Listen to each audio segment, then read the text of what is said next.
I was gathering all the information that I possibly could to be able to see where is the fissure, in which way is the lava flowing, where is the light coming from, and so on and so forth. So I could be as much prepared as possible.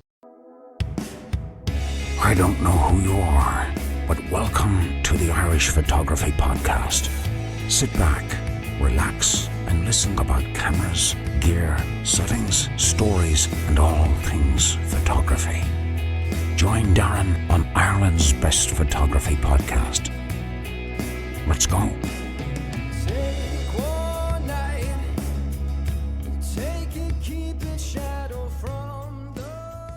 And you're very welcome to a very special edition of the Irish Photography Podcast. I'm Darren, I'm your host this evening, and I'm delighted to be joined by the one, the only, the legend that is Thor, the King of Iceland.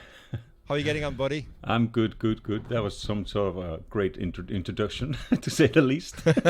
It's true, though. Like, you know what I mean? It's true. I'm delighted to see you again. You know, I mean, it's been a while since we had you as a guest in the podcast, and something happened in the last week, and I said to myself, you know what? Why don't I get him on it? Let's have a chat and see exactly what it's like to live on a volcano. So, Thor, you guys have had some incredible activity there over the last number of days, really, because we're recording this now on Sunday, and last Friday something happened. So there was a big build-up to this event. Can you want to tell us what this build-up to the event in here first and foremost was? Yeah, first I would like to say that you just got in touch with me a few hours ago, so I didn't have any chance to prepare. So I'll just, if I say something wrong about any facts about this eruption, so that's due to that I didn't have the time to prepare properly. But okay. Yeah, this whole event probably started around 20th, 23rd of February, I think. And no, actually, in fact, this has been started like on a geology time. This started last year with some earthquakes and stuff like that. Then it went quiet, and then it started to build up again, and kind of really started in late February this year.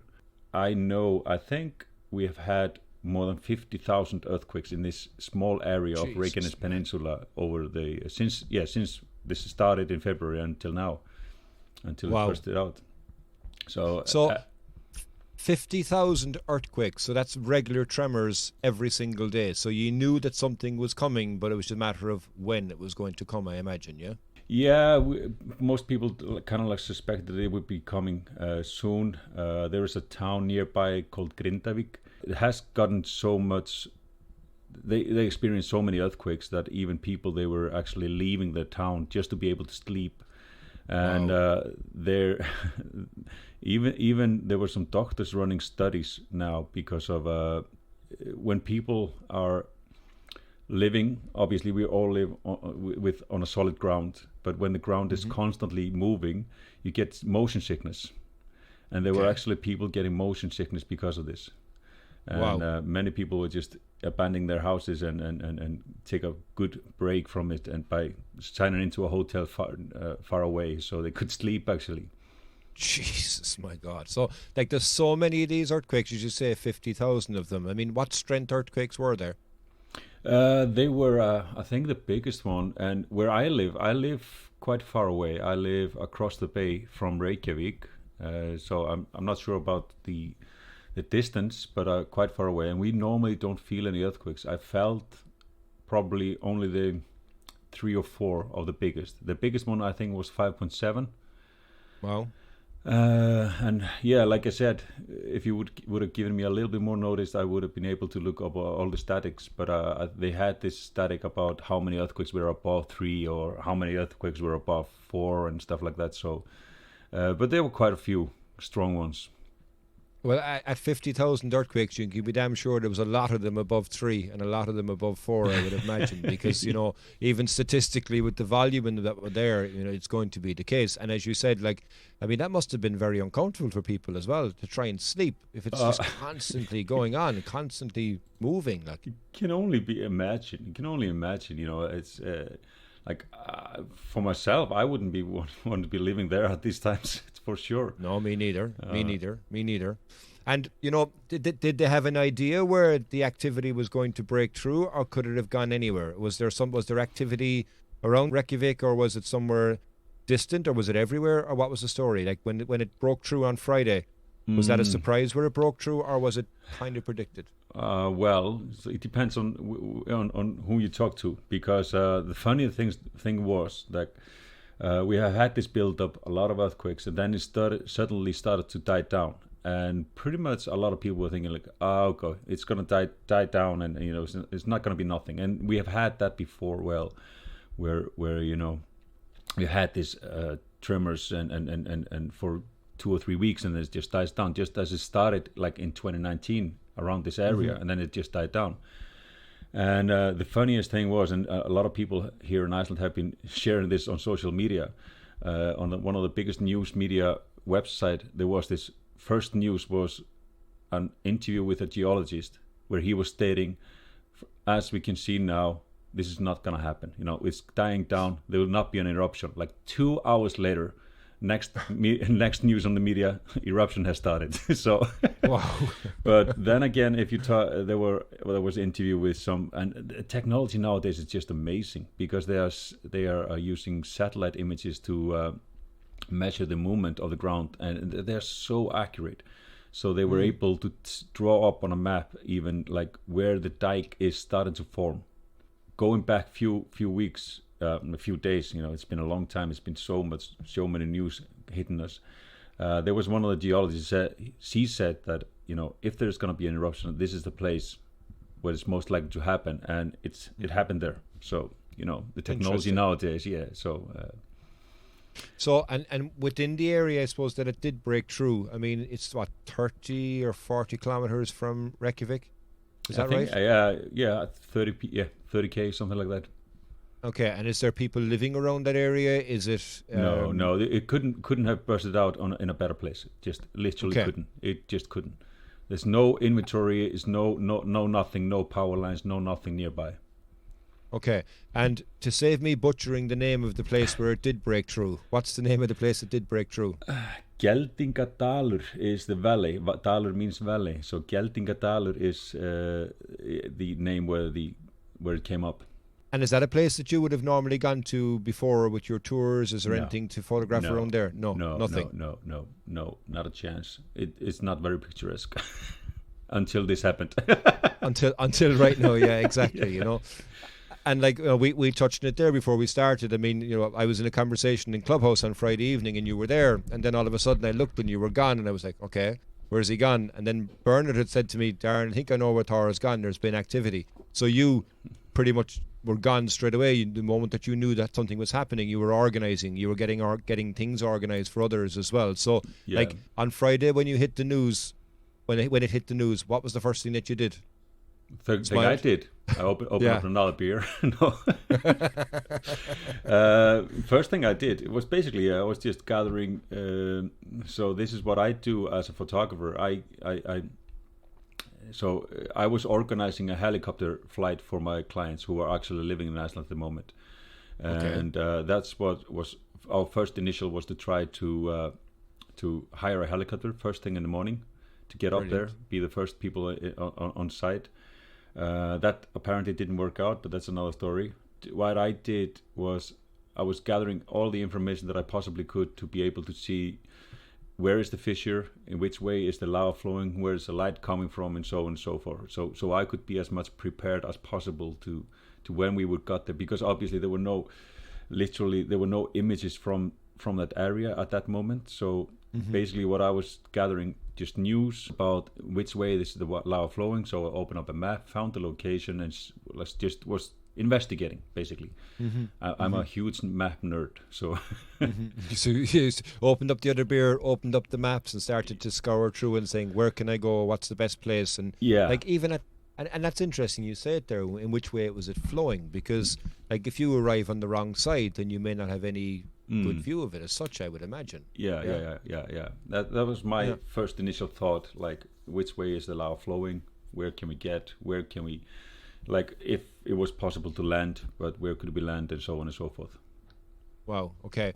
And so you said that you wanted to get the helicopter, but that didn't transpire, so you said, okay, I'm going off out there. So how did you get up there? You have to drive in to a certain distance, and then you have a hike as well, don't you? Hike. hike. That's the thing. Obviously, this is normally a standard procedure when something like this happens. Obviously, there are little to no tourists in Iceland at the moment. Mm-hmm. So I can only imagine what the protocol should have been here a full season of tourism, because otherwise they would probably close off a much bigger area and be more strict and all that. But since there are only Icelanders here, and don't get me wrong, some of them are quite stupid. And we can get onto that later when I tell you about the hike that I did. That's a standard procedure to close off the airspace. And the first aerial images from this eruption site came from the Icelandic Coast Guard. Okay. Because they flew over that area, and that was part of my research in like waiting for the news to come in, and therefore I didn't go to sleep until very late in the evening because I was gathering information, saw the footage, see in the lava flow and stuff like that. So then on Saturday morning you were straight in to the car. Off you went. Oh yeah, we planned to go with a helicopter around 6-7 in the morning. Okay. Or 7 in the morning or something like that. But just as we were getting ready to get into the heli, then they called it off because the airspace was closed. Wow. So yeah. And like, was that you were kicking yourself then at that point as well because you couldn't go? You had everything organised. Yeah, Jesus Christ, like obviously. Yeah, that's gutting, like.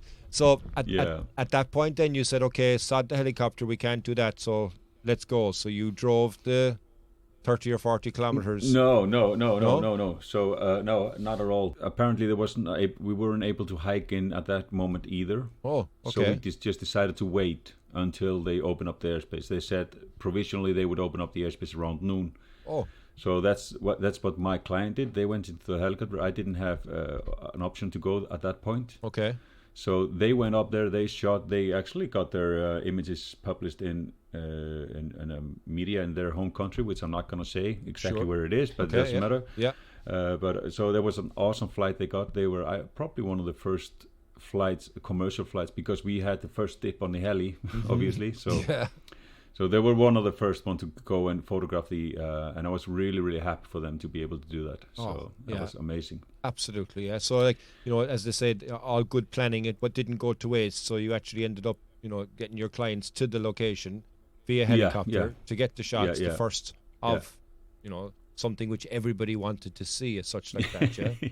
So I suppose from that point of view then, when they were, just as a side note, when they were communicating back to you, like saying, Thor, we got here, geez, have a look at this, have a look at that. You were obviously happy for them, but you can still had a hunger for yourself because you still wanted to see it yourself. So was it at that point then you said, okay, sod this, I'm going to make the drive and I'm going to make the hike, yeah? Yeah. So that was basically that. Like I said, like I can't miss out on this. And also there was kind of like a lot of news coming through from geologists about this eruption might actually be very short-lived.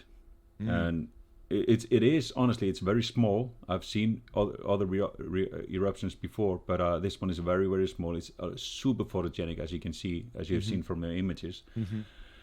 But so my thought at that point was like, if I don't go now, I might actually miss this. So, but when we hiked up there, me and my friend, and as we were approaching, there wasn't at all a lot of activity in the crater itself.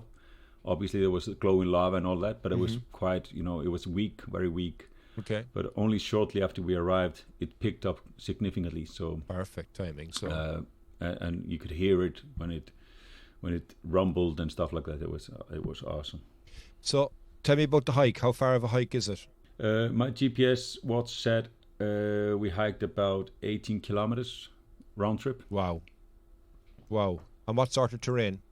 Yeah, that's the thing. There are a few options to hike in there, and we decided to hike after a road, just a paved road. So we hiked probably almost like a half of the way on a paved road, which was closed due to the eruption, and it was actually closed a few days before because of some damages due to the earthquakes on that road. So we hiked. It was, I think, I would probably say 3.5 kilometers on a paved road, then over lava field and mountains and stuff like that. Wow. Wow. And was there many people, you alluded to it a moment ago, was there many people on that hike then as well at the same time, all heading to the same direction? Yeah. It was like a festival. Oh, was it? Yeah. Jesus Christ. I'm not joking. Like, there were probably, when we were there, I would estimate 200-300 people. Wow. There were probably around 1,000 people there today. Obviously, it's weekend as well. The weather hasn't been really, really good, but people go there anyway. So, and you mentioned there in regards to going on the road and such like that, and you're walking over lava fields. So these are previous fields. How old are these lava fields? Is a couple of 600 years old? A couple of 1,000 years old? A couple of thousand, obviously. Reykjanes Peninsula is, to my knowledge, the youngest part of Iceland. This is where the airport is, the international Keflavik airport is located. This is the first eruption on that peninsula for more than around 800 years. And it's known, and it has written records because we have quite strong, we have good knowledge of that. There was a period, 200-300 years period, around when the settlement was happening, about frequent eruptions in this area. So, so that's something as well, what some of the geologists are saying, that this could be a start of an event that can last for decades or hundreds of years with eruptions on and off. But most of them are small. Fairly small. Effectively, that could be a flow that could continue on a low level, but creating whole new areas as well, as opposed to one big explosion or eruption. That's what they're saying. They say, for example, this particular eruption, it could actually close down or die down tomorrow. But it's a good possibility, and it's very likely, based on how much magma is in the chamber, that if this would die down tomorrow, that a new fissure would open up quite soon. But I am no geologist, so don't take my word for it. But this is only what I read.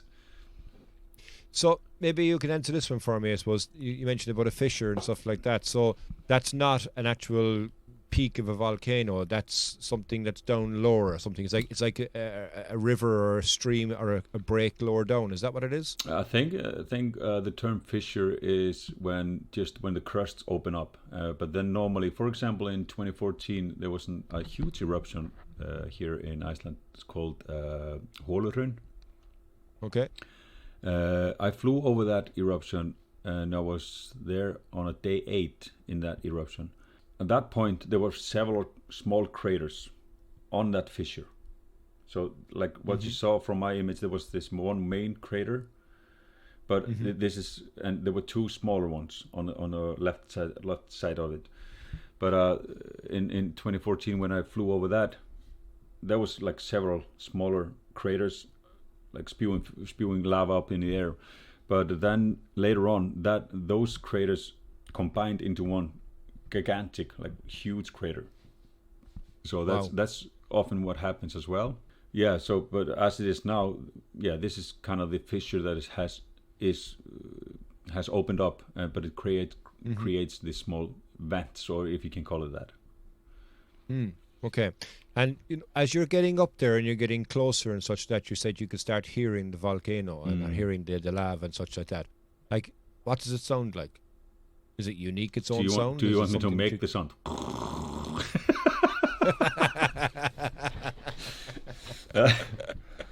No, it's just a rumble. It's just a deep rumble that you can hear, and we could experience few smaller earthquakes while we were standing there. It was windy as hell last night as well, so it was very windy. And I was kind of surprised, not surprised, when I got on the computer, uploaded my images on the computer. There were bunch of images that I shot with a telephoto that is unusable due to the wind, even though I tried to shelter it and all that. But you could hear the cracks of the lava that as it was crawling forward. I got quite close to the lava field. I haven't put it up online, but I have a video footage of it. But the lava was crawling over mud, the floor of the valley, and it's heating up the earth so much. all the methane is getting caught on fire. So the cracks in the mud, they were shooting blue flames ever so often. That's fucking amazing. Sorry, can I use that word? Wow. You can, yeah, absolutely. It is amazing. You know what I mean? Yeah, I can't wait to see that. That's going to be incredible. Yeah. And like you said, you got pretty close to it. So on the way to it, when did you start feeling the heat, and then how hot was it there? Well, this is probably worth mentioning as well. Like, all eruptions, even though they are small like this one, are dangerous. They're quite dangerous. And I even saw footage in the news today where this crater that has formed so beautifully, like a mountain, like a mortar mountain or something like that. People were hiking close to it. Then all of a sudden, one of the walls gave in and it broke, and this lava started to flow in a completely different direction. So you need to respect, if people are going to go there, and they need to realize this is changing every second. And the reason why I was able to go so close to it, I had the wind in my back, so it was pushing all the poisonous gases away from me. So that's another thing. If it would have been a completely still night, I wouldn't been able to go down there, because I would just die because of the gases. Yeah, the sulfur gases, carbon dioxide and all. There's a lot of shit coming with this. Yeah, and like, you know, how close then did you start to feel the heat? So when you were coming up, like, you obviously had a visual few meters first and foremost. Yeah, few meters. Wow, few meters. So then I probably got as close as 1 meter to the lava flow. Wow. I was I could only stand there for a second, then I need to retreat. And I suppose on that, when you say you're standing there for a second, like, the ground you're standing on is old lava flow, so that's hard. No, the ground that I was standing on was basically like a mud. It's a valley filled with probably mud mostly. Okay. So it was quite soft, muddy.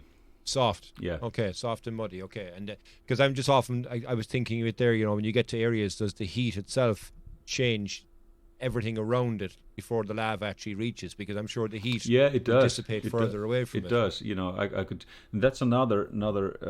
It's another danger on these things, getting close to them, because I specifically try to avoid those areas, because on the lava floor, on the valley floor, was a small area of lakes, like puddles. So if as the lava is crawling forward, they evaporate quite fast. But if the front of the lava flow all of a sudden falls forward, it can trap in water, and then we have an explosion. And that's one thing that is quite dangerous as well. So absolutely, yeah. And you can't see what's going to be underneath there either, so it's going to catch you out, and then all of a sudden you've got spitting lava coming around the place. That can't be nice in any way, shape or form. Yeah.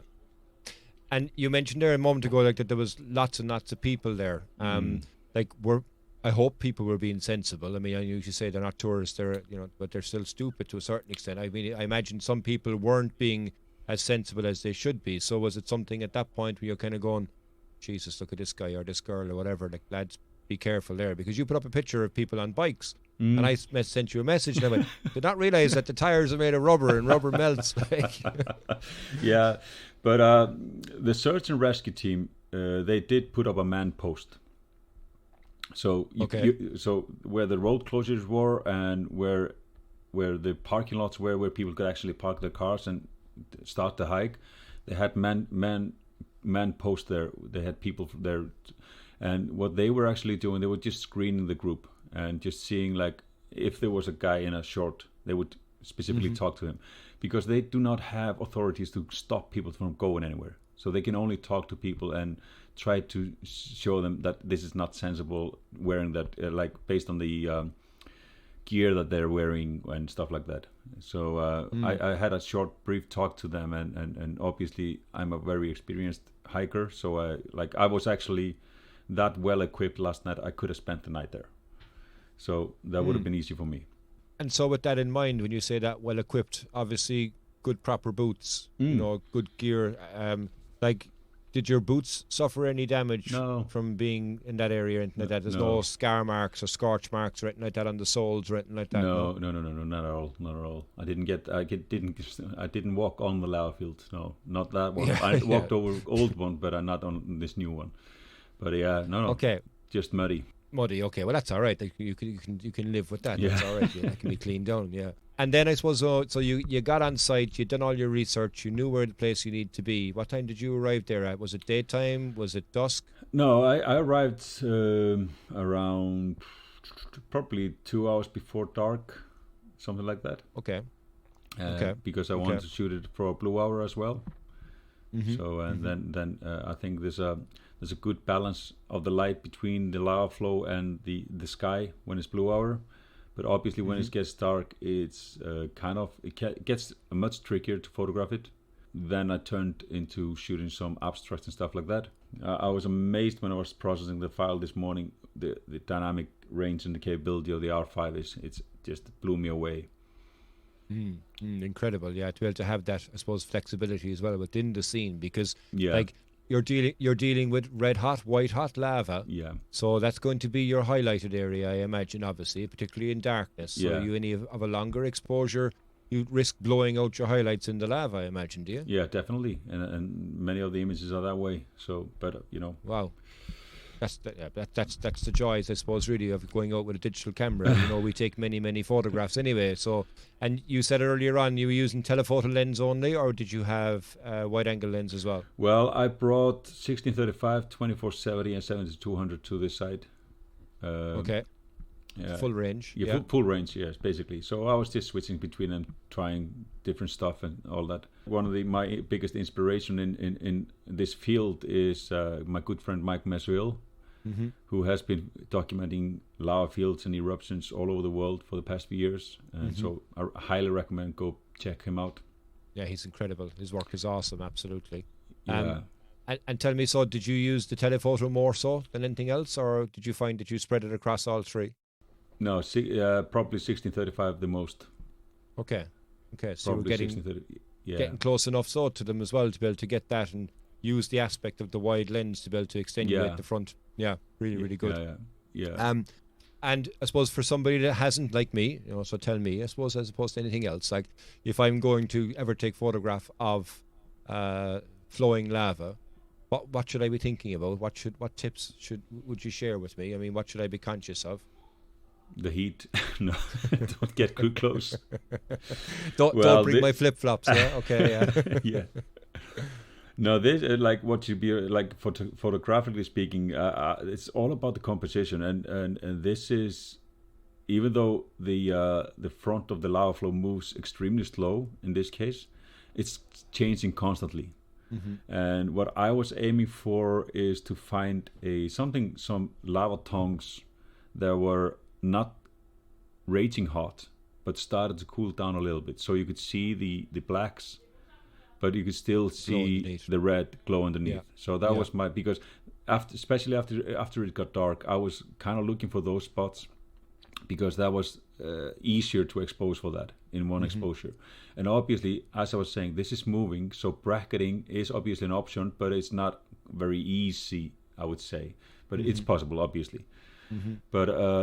But then as I was trying to spot those particular sceneries out, when I got ready, all of a sudden that crust ripped open and it was really, really hot underneath. So it was impossible to photograph that because those highlights came through quite easily. Yeah, for sure. And I suppose, you said, as you said, you got back to the computer and you started to look at the images. How many images did you take? Probably somewhere 400, 500, something like that. That's okay. I thought you'd have had more. If it was me, I probably would have rimmed around 5 or 6 cards. No, I was trying to make the most of it. I was trying to concentrate and not just run and gun and like make all of the mistakes that I often do when I'm excited. I get often really excited about things, and then I just run and gun, and then I come back to the computer, and just even though I do it professionally, I mess up a lot. Well, I would have been like that. I'd have been, look at this, look at that, look at this, look at that, look at this, look at that. And I probably would have brimmed a number of cards. And something else just comes to mind here. So handheld only, or Did you bring a tripod? Tripod. Okay. Yeah, tripod. Especially at the night time, obviously, when it's so dark. Well, you have to have the tripod. I was shooting exposure normally around half a second, something like that, slower even. Okay, tripod, so you need that, Yeah. You know, you put up a couple of images there this evening, and that's when I saw them, and I was like, wow, these are incredible. But you also put up a video of you sitting down, you can see your feet, looking towards this flow, and then I was like, okay, I guarantee he's got a smile and a grin from ear to ear. And then you turned the camera around, and I remember commenting, going, you look like the cat that got the cream. And you actually did, because you were so happy and so excited just to be sitting there. But like, how was that feeling? Like at the end of all, like, it was a short period of time, but it felt probably a long period of time in everything that you've done in the last number of hours anyway. But at that point, you sitting there with your feet facing the flow, what was going through your mind? Did you feel like the cat that got the cream? Definitely, but this is also, it's a quite interesting aspect of things, because even though I went there specifically to photograph, on a number of cases, I just sat down and just watched it for a while. And just enjoyed it immersely. Like it's so beautiful, and like the experience is it is otherworldly. And me and my friend, we were talking about it. We were just in awe. We sat down there, just said nothing. We just looked at it, and it was just awesome. Yeah, it's like a surreal moment, really. You're sitting here next to Mother Nature in its rawest, purest form.